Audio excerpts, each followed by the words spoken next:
Today's video was almost brought to you by Victorian morning jewelry, but then I realized that I'm in a very overpopulated genre of YouTube. Hi, my name is Max, and today we're talking about the idea of people being historically shorter. All my sourcing will be in the description if you're interested, and I hope you enjoy. Before we get started, there's a few things that I would like to get out of the way. Number one, we're going to mostly be looking at America. The reason for that is because I live here. I can get pictures from here. I have some sort of background knowledge of here, obviously. Number two, obviously, things like nutrition can improve how tall someone is, and that's why we're going to be looking at before, during, and after the American Industrial Revolution, so we can kind of get a fair across the board.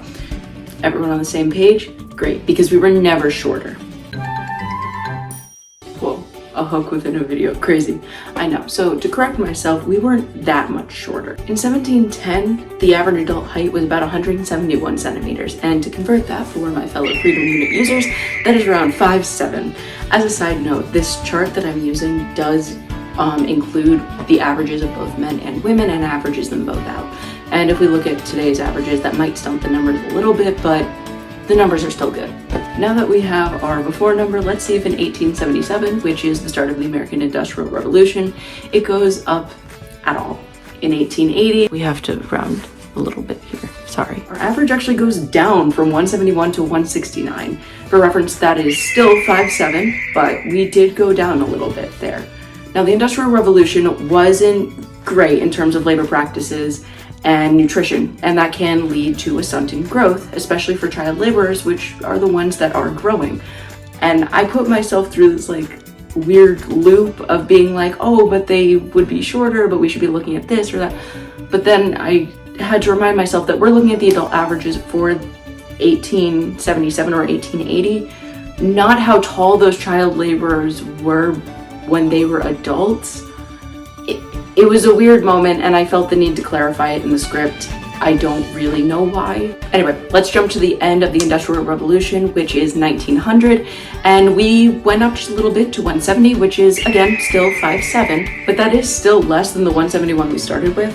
By the 1990s, we spike up to 175, which is around 5'9", so we do end up a little bit taller, but not by much. It's not even a foot, and it's only a couple inches from the 5'7" we started with. And even during the Industrial Revolution period, which is supposed to be when everyone was just oh so much shorter, we didn't even go down besides a couple centimeters, which, who uses those? I would argue that this difference is barely anything to write home about and nothing to really say that they were so much shorter, so why are we saying this? So there are actually a couple reasons why, so get ready for a section within a section. Isn't that so fun? A lot of the thought around people being so much shorter came from old-ass buildings, so I thought, and the lack of real building codes. Now, fun fact about me, I live in New England, and New England is full of old-ass fuck you money buildings with a lot of tours. You can just go inside of them, and some of them are self-guided, and those are the ones that I went with. I took a very willing test subject, my friend Izzie, and we went to a bunch of old houses and we took pictures in front of doors, stairways, and balconies. Izzie's 5'8" and I'm 5'7", rounded about. And so we are the average heights for when these houses were built in these pictures. Now, these buildings were built from like the 1810s to the 1900s, and even for good measure, we took a couple pictures around her house, which was built in like the 70s, when building codes were a thing. Now, do you notice anything about these pictures? If you said that we look basically the same height next to all these stair rails, you would be correct. I did not realize before dragging my poor friend and stepmother all over that old buildings, historic buildings, are required to stay updated to build code when it comes to stair rails, which I guess makes sense. I mean, I feel like otherwise you would have a lot of lawsuits, so I can't be too mad. The point that we were trying to make with this experiment was that building codes didn't really exist until the 20s, and the UBC, which is just the building codes that American buildings have to, you know, live up to, from what I can tell, don't mention handrails specifically until 1967. Specifically, in the 1967 edition, it says that guardrails shall not be less than 30 inches. And I did not realize that this applies to both new buildings and old ones. I am so sorry, Izzie, and I am so sorry, Katie.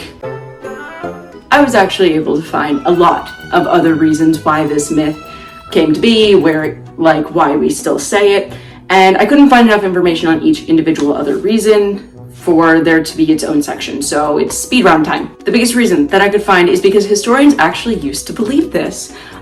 Historians used to go off of door height and bed length, and the reason why this is problematic is because both of those had their own reasons for being a little bit shorter. Number one, in the medieval era, it was a lot more popular to sleep with yourself slightly elevated. It was considered more healthy than sleeping directly on your back or on your side like we do today. Number two, the reason why doors were so much shorter and why you're constantly bumping your head when you go to Sturbridge Village is because that was so that heat could be trapped inside of rooms. The heat would rise and the heat would stay in the room. This was especially prevalent in England because their houses are built to keep things warm because it is so cold over there.